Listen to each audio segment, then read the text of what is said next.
வணக்கம், நான் உங்கள் ஜெயா. இன்றைக்கி நம்ம இந்த வீடியோவில் செமாண்டிக்ஸ், அது மட்டும் இல்லாமல் தியரிஸ் ஆஃப் செமாண்டிக்ஸ், இது ரெண்டை பற்றியும் பார்க்கலாம் வாங்க. செமாண்டிக்ஸ்ன்றது லிங்குவிஸ்டிக்ஸில் ஒரு சப் டிசிப்ளின். இது ஸ்டடி ஆஃப் மீனிங்கோடு டீல் பண்ணுறது. இப்போ செமாண்டிக்ஸோட டெஃபினேஷன் கேட்டோன்னா, semantics study of meaning and லாங்குவேஜ்னு சொல்லலாம். இந்த வேர்டு செமாண்டிக்ஸ்ன்றது எங்கேருந்து வந்ததுன்னா க்ரீக்கில் செமினா சைனுன்னு அர்த்தம். இப்போ மீனிங்னா என்னென்னா, ஒரு வார்த்தையும் இன்னொரு வார்த்தையோடோ இல்லை ஏதோ அதுக்கு முன்னாடி சொல்லப்பட்ட வார்த்தைகளோடு இருக்கக்கூடிய ஒற்றுமையால் சொல்லக்கூடிய ஒரு அர்த்தத்தை தான் நம்ம மீனிங்னு சொல்கிறோம்.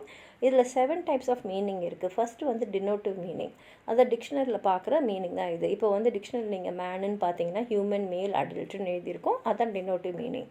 அடுத்தது கனோட்டேட்டிவ் மீனிங். கனோட்டேட்டிவ் மீனிங்னா ஒரு வார்த்தையோட வேறு சில அர்த்தங்கள்லாம் நமக்கு எடுத்து கொடுக்கும். இப்போ பாம்புன்னு சொன்னீங்கன்னா, அந்த பாம்புன்ற வார்த்தையை கேட்ட உடனே நம்ம மனசில் ஈவிலும் வரலாம், டேஞ்சரும் வரலாம், இல்லை நிஜமான பாம்பே கூட மனசில் வரலாம். அதனால் ஒரு வார்த்தை வேறு விஷயங்களை மனசுக்குள்ளே கொண்டு வருதுன்னா அது கனோட்டேட்டிவ் மீனிங். சோஷியல் மீனிங்னால், இப்போ நம்ம ஒரு இடத்துல இருக்கோம் வச்சிங்களா, அப்போ ஒருத்தரை பார்த்து ஹலோன்னு சொல்லுவோம், வெதரை பற்றி பேசுவோம். இப்போ இதுக்கெலாம் அர்த்தம் இல்லை, இது வெறும் ஃப்ரெண்ட்லியாக ஒரு பொலைட்டாக இருக்கிறது தான். அதனால் இது சொசைட்டி மீனிங்னு அர்த்தம். அடுத்தது அஃபெக்டிவ் ஆர் எமோட்டிவ் மீனிங்னு இருக்குது. இது கேட்குறவங்க இல்லை படிக்கிறவங்க மனசில் எழக்கூடிய ஒரு உணர்வு தான். இப்போது வீடு அப்படின்ற வார்த்தை ஒரு மாலுமிக்கு, அதாவது செயலருக்கு, ஒரு வீரருக்கு, போர் வீரருக்கு, சோல்ஜருக்கு, இல்லைன்னா நாட்டை விட்டு வேறு நாட்டுக்கு போன ஒரு எக்ஸ்பேட்ரியேட்டுக்கு வீடுன்னு கேட்ட உடனே அவங்க மனசில் எப்படி ஒரு உணர்ச்சி எழுது, அந்த உணர்ச்சியை தூண்டக்கூடிய ஒரு வார்த்தை தான் இந்த அஃபெக்டிவ் அண்ட் எமோட்டிவ் மீனிங்ன்றது. அதே மாதிரி அம்மான்ற வார்த்தை ஒரு அம்மா இல்லாத ஒரு குழந்தைக்கு, ஒரு கல்யாணம் திருமணமான ஒரு பெண்ணுக்கு எப்படி இருக்கும், அந்த ஒரு ஸ்பெஷலான ஒரு எமோஷனை உருவாக்கக்கூடிய சொற்கள் இதெல்லாம். அடுத்தது ரிஃப்ளெக்டட் மீனிங். ரிஃப்ளெக்டட் மீனிங்னா, இப்போது ஒரு வார்த்தை வருது, அந்த வார்த்தையில் நிறைய கன்செப்ஷனல் மீனிங் வரலாம். இப்போ மை டியர் ஓல்டு கார் அப்படின்ற ஒரு வாக்கியத்தில் டியர்ன்ற வார்த்தை ரொம்ப ரொம்ப விலை மதிப்பு அதிகம்னு சொல்லலாம், இல்லை எனக்கு ரொம்ப பிடிச்ச அழகான காரணம் இருக்கலாம். ஒரு பிடிமாக தான் அதில் இருக்குன்றது அந்த டியர்ன்ற வார்த்தை உணர்த்துது. அடுத்தது கோலோகேட்டிவ் மீனிங். இந்த கோலோகேட்டிவ் மீனிங்ன்றது என்னென்னா, ஒரு சில வார்த்தைகளுடைய அந்த தன்மையை இன்னும் மிகப்படுத்தி காட்டும். இப்போ big business, not large or great. அதே மாதிரி ப்ரிட்டி அண்ட் ஹேண்ட்ஸம், இந்த ரெண்டுமே அழகாக இருக்கிறவங்கள பார்த்து சொல்கிறது. ஆனால் ப்ரிட்டின்ற வார்த்தை பெண்களோடு சம்மந்தப்பட்டதாக இருக்கும்.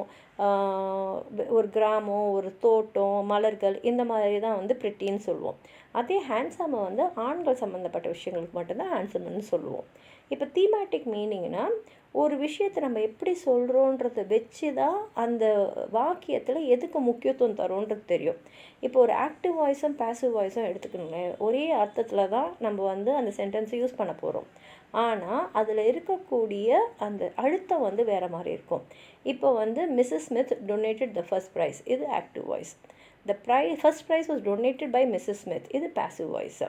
இப்போ ஆக்டிவ் வாய்ஸில் யார் அந்த ப்ரைஸை கொடுத்தாங்கன்றதுக்கு தான் முக்கியத்துவம் இருக்குது. இப்போ பேசிவ் வாய்ஸில் இவங்க என்ன கொடுத்தாங்க, அந்த பொருளுக்கு தான் முக்கியத்துவம் கொடுக்கப்பட்டிருக்கு. இப்போ செமாண்டிக் ஸ்ட்ரக்சர் ஒரு நேம் சென்ஸ் ரிலேஷன் பார்த்திங்கன்னா, ஒரு மொழியில் பார்த்திங்கன்னா நிறைய லெக்சிக்கல் ஐட்டம்ஸ் இருக்கும். இந்த லெக்சிக்கல் ஐட்டம்ஸை நம்ம பேராடிக்மேட்டிக்காகவும் சொல்லலாம், இல்லை சின்டாக்மேட்டிக் சென்ஸ் ரிலேஷன்ஸாகவும் சொல்லலாம். இந்த மாதிரி டிஃப்ரெண்ட் ரிலேஷன்ஷிப்ஸை நம்ம 5 கேட்டகரியாக பிரிச்சுருக்கோம். அது என்னென்னா ஹைப்போனாமி, சினோனாமி, ஆன்டோனாமி, பாலிசெமி, அப்புறம் ஹோமோனிமி. இப்போ ஹைப்போனாமினா என்னென்னா, ஒரு வார்த்தையை சொல்லும் போது இன்னொரு வார்த்தை அதோடு சேர்ந்து உள்ளர்த்தத்தோடையே அது வரும். அப்போது அந்த வைடர் மீனிங்கை தரது சூப்பர் ஆர்டினேட் வேர்டாகவும் அதுக்குள்ளே சொல்லப்படுற வேர்டு தான் ஹைப்போனமி. இப்போ நான் மாம்பழம்னு சொன்னேன்னா, அந்த மாம்பழத்தோட உள்ள அர்த்தம் அந்த பழம், மாம்பழம் ஒரு பழம். அப்போது அந்த பழன்றதா சூப்பர் ஆர்டினேட் வேர்டு, மேங்கோன்றது ஹைப்போனமி. ஸோ மாம்பழம்னு சொல்லும் போதே ஒரு பழத்தையும் நம்ம உள்ளடக்கி தான் சொல்கிறோம். அடுத்தது சினானமி. சினானமின்றது ஒரே வார்த்தை, ஒரே அர்த்தத்தை சொல்லக்கூடிய பல வார்த்தைகள். இப்போ பிரிசன், ஜெயில், இது ரெண்டுமே ஒரே அர்த்தத்தை சொல்லக்கூடிய பல வார்த்தைகள். அடுத்தது ஆன்டானமி. ஆன்டானமி என்னென்னா, ஒரு வார்த்தையை நம்ம சொல்கிறோன்னா மற்றதெல்லாம் இல்லைன்னு சொல்லக்கூடிய ஒரு வார்த்தை. இப்போ வந்து இது 4 வகையாக இருக்குது. Binary opposites, gradable opposites, converse terms, multiple incompatibility. இப்போ பைனரி ஆப்போசிட்ஸ்னால், இப்போ நான் வந்து சிங்கிள் இல்லைனா மேரிடுன்னு சொன்னால் அது ஒரு பைனரி ஆப்போசிட். இப்போ நான் மேரிடுன்னு சொன்னேன்னா அப்போ நாட் சிங்கிள் அப்படின்றது அர்த்தம். இப்போ நான் சிங்கிள்னு சொன்னேன்னா நாட் மேரிட்னு அர்த்தம். அப்போ ஒரு வார்த்தையை சொல்லும் போதே அது ஒரு ஆப்போசிட்டையும் அது உணர்த்திடுது. அப்போ கிரேடபிள் ஆப்போசிட்ஸ்னால் என்னென்னா, இப்போ ஒரு விஷயத்தை நம்ம சொல்கிறோம் வச்சிங்களேன், அதோட வேறு எதோட கம்பேர் பண்ணி தான் இதை நம்ம சொல்ல முடியும். இப்போ லார்ஜுன்னு சொன்னால் அப்போ ஸ்மாலுன்னு ஏதோ ஒன்று இருக்குது, குட்டுன்னு சொன்னால் பேடுன்னு ஒன்று இருக்குது, ஹாட்டுன்னு சொன்னால் கோல்டுன்னு ஒன்று இருக்குது, ஃபாஸ்ட்டுன்னு சொன்னால் ஸ்லோன்னு ஒன்று இருக்குது. அதுதான் கிரேடபிள் ஆப்போசிட்ஸ். இப்போ கான்வர்ஸ் டேர்ம்ஸ்னால், இப்போ இது வந்து எப்படின்னா, ஒரு வார்த்தையை சொல்கிறோன்னா கண்டிப்பாக இன்னொன்று இருக்கும். இப்போ பையன்ற வார்த்தை சொல்கிறேன்னா, இப்போ நான் ஒன்று வாங்குறேன்னா ஒருத்தங்க விற்றா தானே வாங்க முடியும், அப்போ செல்லம் இருக்குது. இப்போ இவர் தான் என்னாரோடைய ஹஸ்பண்ட்னா அப்போ இந்த ஹஸ்பண்டுக்கு ஒரு ஒய்ஃப் கண்டிப்பாக இருக்குது. இவங்க தான் இவங்களோட ஒய்ஃப்னா அப்போ இந்த ஒய்ஃபுக்கு ஒரு ஹஸ்பண்ட் இருக்காங்க. அதே மாதிரி கோ அபவ்னா அப்போ பிலோன்னு ஒன்று இருக்குது. அதே மாதிரி மல்டிபிள் இன்காம்பேட்டபிலிட்டி. இது எப்படின்னா, ஒரு வார்த்தையை நீங்கள் வந்து எடுக்கிறீங்கன்னா அது ஒரு பல வார்த்தைகளோட தொகுப்புலேருந்து எடுத்துருக்கீங்கன்னு அர்த்தம். இப்போ நான் வந்து ப்ரெசன்ட் பாஸ்ட்னு சொல்கிறேன்னா அப்போ ப்ரெசன்ட் பாஸ்ட் ஃப்யூச்சர்னு இருக்கக்கூடிய 3 இதுலேருந்து தான் அந்த ப்ரெசன்ட் அண்ட் பாஸ்ட்டு நான் எடுத்திருக்கேன். ஃப்யூச்சர்ன்றது தேர்ட் டேர்ம். இப்போ அடுத்து நம்ம பார்க்க போகிறது பாலிசமி. பாலிசமி என்னென்னா, ஒரே வார்த்தை ஆனால் அதுக்கு பல அர்த்தங்கள் இருக்கலாம். இப்போ ஐன்ற வார்த்தை வந்து மனிதங்களுடைய உறுப்பில் ஒன்று கண். இன்னொன்று ஐன்றது ஊசி கோக்குறோம் இல்லையா, அதோடைய அந்த தொலையை வந்து நம்ம ஐ ஆஃப் த நீடல்னு தான் சொல்லுவோம்.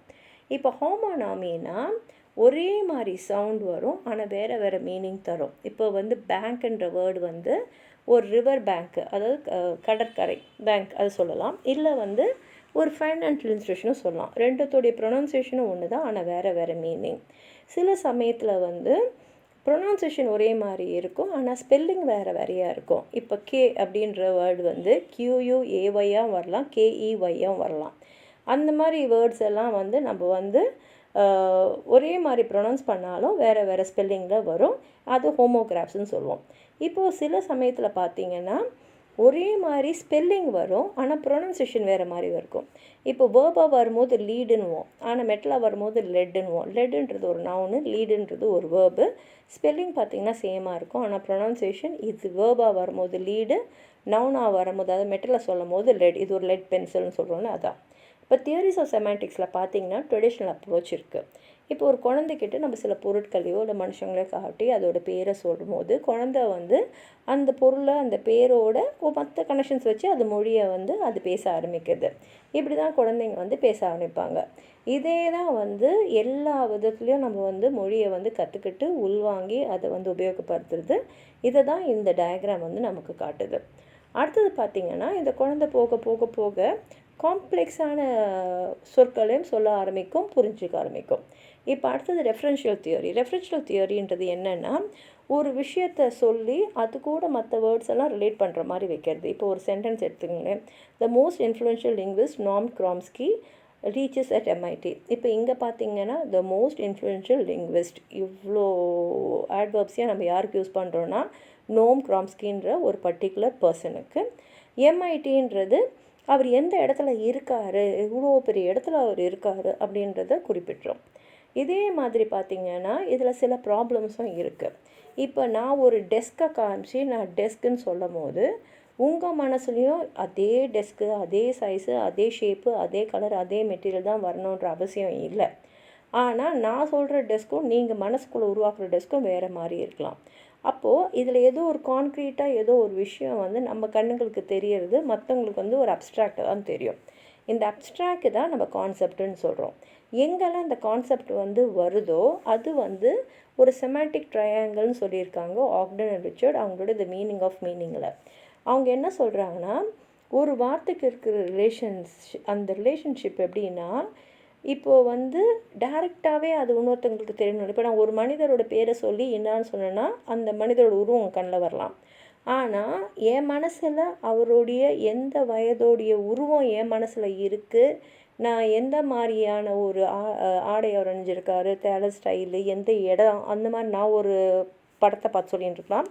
ஆனால் கேட்குறவங்க அதே நம்பரை அவங்க வேறு ஒரு காலகட்டத்தில் வேறு ஒரு அவங்க பார்த்த ஒரு புகைப்படமோ இல்லை நேரில் பார்த்ததோ அவங்க மனசில் வரலாம். அதே மாதிரி இந்த டயக்ராம் பார்த்தீங்கன்னா இந்த ரிலேஷன்ஷிப்பை அது அழகாக எக்ஸ்பிளைன் பண்ணும். அதே மாதிரி ஒரு வார்த்தைக்கு பல அர்த்தங்கள் இருக்கலாம். அது எந்த மாதிரி சூழ்நிலையில் அந்த வார்த்தையை நம்ம உபயோகப்படுத்துகிறோம், அது வந்து கேட்குறவங்க எந்த மாதிரி மனநிலையிலோ இல்லை எந்த மாதிரி சூழ்நிலையிலோ அவங்க வந்து அதை வந்து ரிசீவ் பண்ணிக்கிறாங்கன்றதை பொறுத்து இருக்குது. அடுத்தது ஃபங்க்ஷனல் அப்ரோச்சு. இந்த ஃபங்க்ஷனல் அப்ரோச்சுன்றது ஒரு ரியலிஸ்டிக் ஸ்டாண்டு. ஏன்னா வந்து ஒரு பேச்சு நடக்குதுன்னா அந்த நேரத்தில் அந்த பேச்சு எப்படி நடந்ததோ அதை அப்படியே தான் எடுத்து நம்ம அனலைஸ் பண்ணுவோம். இப்போ இந்த தியரி படி பார்த்தீங்கன்னா இது 2 கேட்டகரிஸ் இருக்குது. ஒன்று வந்து கான்டெக்சுவல் மீனிங், இன்னொன்று வந்து ஃபார்மல் மீனிங். கான்டெக்சுவல் மீனிங்ன்றது அந்த நம்ம என்ன எலமெண்ட்ஸை என்ன ஃபார்மல் ஐட்டமாக ஒரு பேட்டர்னாக யூஸ் பண்ணணும் அந்த சுச்சுவேஷனில், அதுதான்.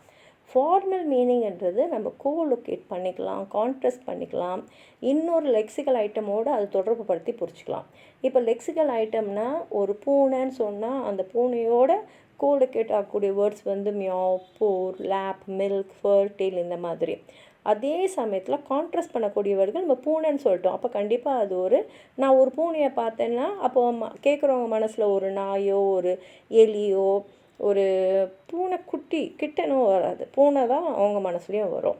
இப்போ டிஸ்ட்ரிபியூஷனல் தியரினா இதுக்கு பின்னாடி என்னென்னா எப்படி நம்ம இது வரைக்கும் உபயோகப்படுத்தின்னு இருக்கோம் ஒவ்வொரு சொல்லியும் இருக்குது. இப்போ ஸ்டாட்டிஸ்டிக் மெத்தட் பற்றி பார்த்திங்கன்னா இப்போ நிறையா கம்ப்யூட்டர் டெக்னிக்ஸில் இந்த அப்ரோச் நம்ம யூஸ் பண்ணுவோம்.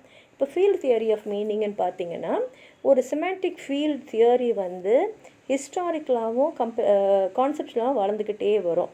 இப்போ ஃபெர்டினண்ட் சாசர் வந்து இதுதான் சொல்லியிருக்காரு, எப்படி வந்து ஒரு மொழி வந்து அந்த சயின்ஸ் இருக்குல்ல எப்படி ஒன்றோட ஒன்று இன்டர் கனெக்டடாக இருக்குது, எப்படி வந்து இந்த ஆல்ட்ரேஷன் வந்து ஒரு காலகட்டத்துலேயும் ஒரு மாற்றத்தை அடைஞ்சிக்கிட்டே இருக்குது அப்படின்றத அவர் சொல்லியிருக்காரு.